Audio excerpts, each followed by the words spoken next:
तर पहा, काल मी मागच्या पिरियडला आपण मोमेंट ऑफ इनर्शिया पाहिला होता. आता त्या आर्टिकलचं नाव kinetic energy of rotating body, expression of kinetic energy. 3 मार्कासाठी बोर्डावर क्वेश्चन विचारू शकतात आणि याच्यावर प्रॉब्लेम सुद्धा आहे या आर्टिकलवर. समजलं ना? तुम्हाला मी कोणत्या पेजवर शिकवता, पेज नंबर 13, 13 नंबरच्या पेजवरचं आर्टिकल आहे. हा, काल मी मोमेंट ऑफ इनर्शिया शिकवलं होतं. चला काढा डायग्राम. ही विजिट बॉडी आहे, विजिट ऑब्जेक्ट. काल मी तुम्हाला सांगितलेलं विजिट ऑब्जेक्ट कशाला म्हणायचं. हा यामधून ऍक्सिस एओबी, हा ऍक्सिस एओबी टाकलेला आहे त्याच्यातून आपण. समजलं ना? म्हणजे अशी बॉडी आहे, असा ऍक्सिस टाकलेला आहे आणि ती बॉडी ओमेगा, ओमेगा तुम्हाला माहिती आहे अँग्युलर व्हेलॉसिटी, ओमेगा या स्पीडने फिरवलेली आहे. Consider, clear notes, consider rigid object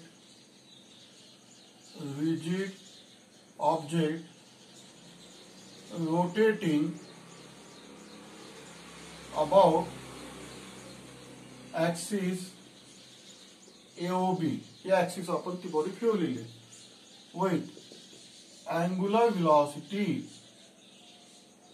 omega, with angular velocity omega.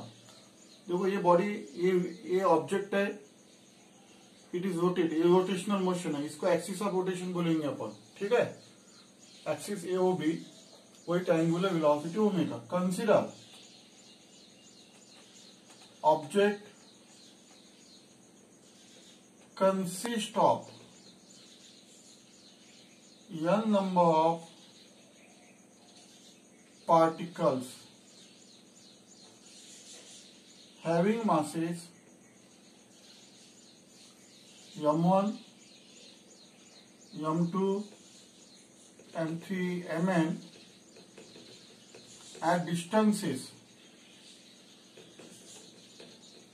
r1, r2, rn from axis of rotation respectively. ही जी बॉडी है, ये बॉडी n पार्टिकल से बनी है. पहले पार्टिकल का मास m1, दूसरे पार्टिकल का मास m2, तीसरे पार्टिकल का mass m3 up to mn at distances r1, r2 up to rn.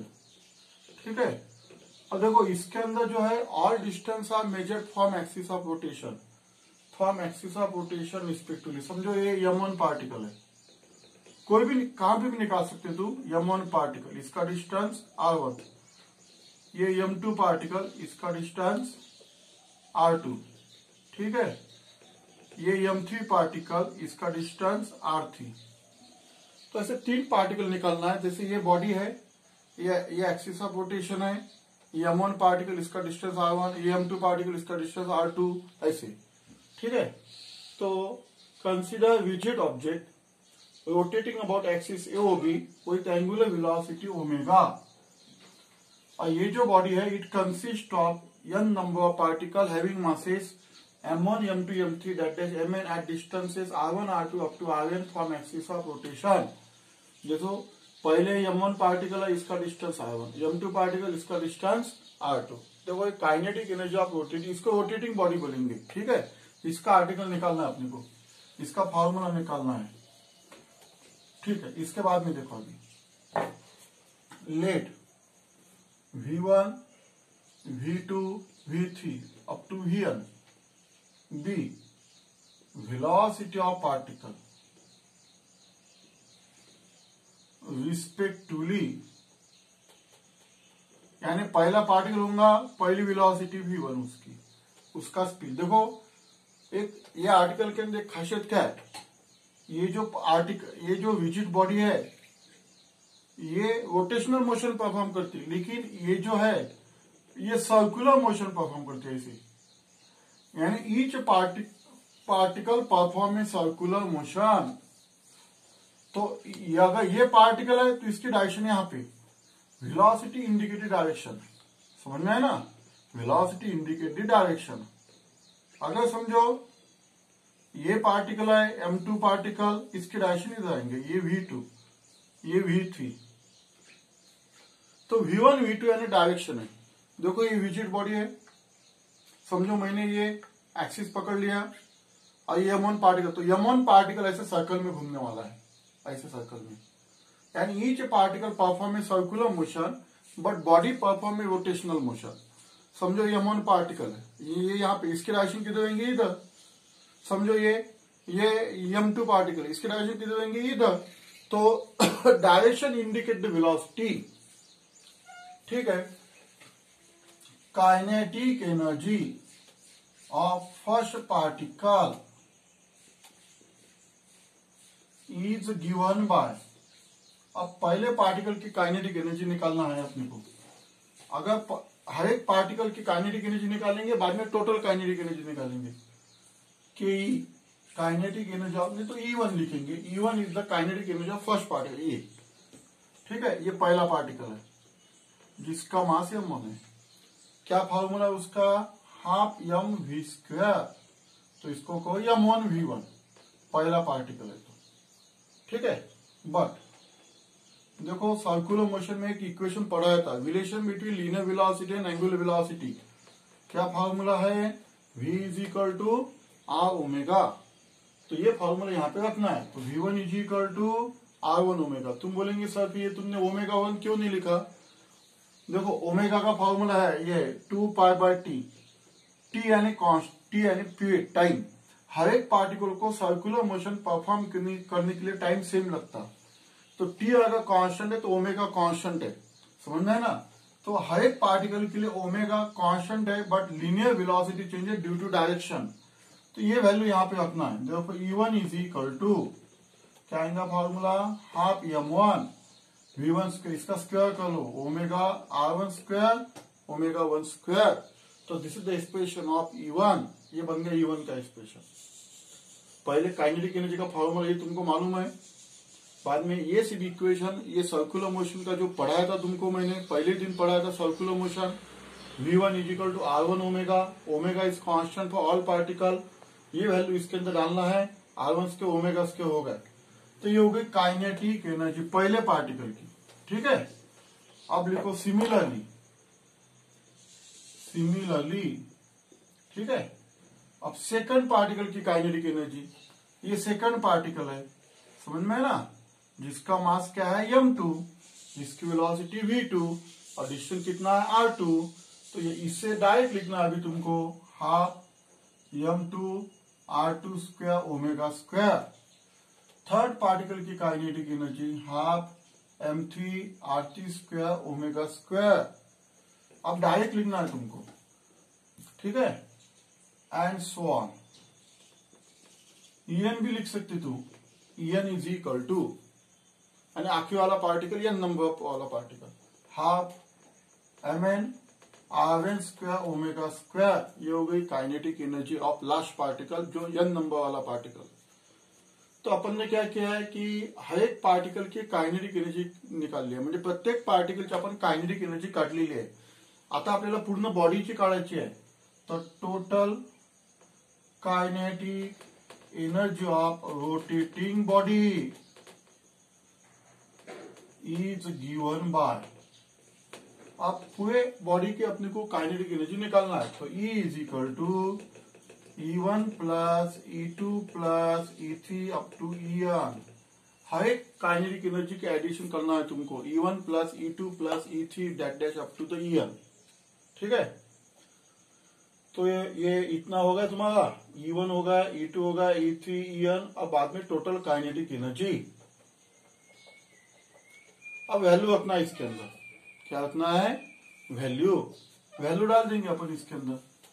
अब इसका काम हो गया डायग्राम का, E is equal to 1/2 M1 R1² omega square plus 1/2 M2 R2² omega square up to 1/2 Mn Rn² omega square. सब की value अब दिया मैंने। अब तुम्हारे समझ में आएंगे 1/2 कॉमन निकल सकता, ओमेगा कॉमन निकल सकता है, तो 1/2 कॉमन निकाल लो, ये M1 R1² plus m2r2 square plus mn square omega square common निकाल लो। ठीक है, तो इसको अपन कैसे लिख सकते हैं मैथमेटिकल में, summation i is equal to 1 to n mi r square omega square. ये जो टर्म आहे उसको आपण समेशन में लिख सकते, याला आपण समेशन मध्ये लिहू शकतो, याला सिग्मा सुद्धा म्हणू शकता तुम्ही। आय ची किंमत 1 ठेवून द्यायची, m1 r1 स्क्वायर प्लस इसका मीनिंग क्या है प्लस आय ची किंमत नंतर m2 r2 square plus m3 r3 square कुठपर्यंत mn r1 स्क्वायर, आणि यालाच आपण म्हटलेला आहे mi r स्क्वायर, याला म्हटलेला मुवमेंट ऑफ इनर्शिया, याला काय म्हटलेलं आपण movement of inertia. Capital I म्हणजे movement of inertia of the rigid body. तर this is the total expression of kinetic energy of rotating body half I omega square. Article complete झालं तुमचं। Problem घेता हा फॉर्म्युला लक्षात ठेवा। तसं तुम्ही लिनियर मोशन मध्ये मागच्या वेळेला सांगितलेलं आहे, लिनियर मोशन मध्ये कायनेटिक एनर्जीचा फॉर्म्युला काय असतो, हाफ एम व्ही स्क्वेअर। तसं हे रोटेशनल मोशन आहे, रोटेशनल मोशन मध्ये फॉर्म्युला असतो कायनेटिक एनर्जीचा E is equal to half I omega square. तर हे आपलं आर्टिकल कंप्लीट झालं। ठीक आहे, चल आता नंतरचं लिहा विंग। ठीक आहे, विंग काढा, विंग म्हणजे कळ, असं कळ। ठीक आहे, ही विंग काढायची आणि मधातून ऍक्सिस आहे, असा ऍक्सिस टाकलेला आपण, हो, आणि ती विंग आपण अशी फिरवलेली आहे। Let capital M be mass of wing, capital R be radius of wing. ठीक आहे, तर याचा रेडियस विंगचा एव्हरेज रेडियस, तर एमआय ऑफ विंग, ठीक आहे, आय इज इक्वल टू विंगचा फॉर्म्युला लक्षात ठेवायचा आहे तुम्हाला, about axis, MI of wing about axis. Axis कुठून पास होऊन आला, centre of wing and perpendicular to plane of wing. ठीक आहे, विंगच्या परपेंडिक्युलर म्हणजे असा आहे तो, असा परपेंडिक्युलर पास झालेला आहे आणि विंगच्या सेंटर मधून ऍक्सिस पास झालेला आहे। इज गिव्हन बाय, हा डायरेक्ट फॉर्म्युला पाठ करायचा, I is equal to M R square. याचं प्रूफ वगैरे तुम्हाला नाही आहे, हा विंगचा डायरेक्ट फॉर्म्युला पाठ करावा लागेल तुम्हाला। लेट कॅपिटल एम म्हणजे mass of ring, capital R be the radius of ring, M I of wing about axis, इथे अबाउट ऍक्सिस, इथं सुटलं आपलं passing through centre of wing and perpendicular to the plane of ring. तो axis centre, ring म्हणजे कळ पाहिले ना तुम्ही, बांगडी वगैरे पाहिली का? हा, बांगड्या आजकाल घालत नाही तुम्ही, पण ती बांगडी काचेची नाही पाहिजे, मेटलची पाहिजे, कारण विजिट ऑब्जेक्ट आहे, हे लक्षात घ्या, समजलं ना? तर तुम्ही त्या बांगडीला विंग म्हणू शकता, कळ, समजलं ना? ते मेटलचं पाहिजे किंवा वुडनचं, कारण विजिट ऑब्जेक्ट म्हटलेलं आहे आपण, समजलं ना? त्याच्या सेंटर पासून ऍक्सिस पास केला आणि तो विजिट ऑब्जेक्ट असा फिरवायचा, रोटेट करायचा या ऍक्सिसवर, लक्षात आलं? तर मुवमेंट ऑफ इनर्शियाचा हा डायरेक्ट फॉर्म्युला तुम्हाला पाठ करावा लागेल, I is equal to M R square. M म्हणजे मास ऑफ विंग, आर म्हणजे रेडियस ऑफ विंग। ठीक आहे।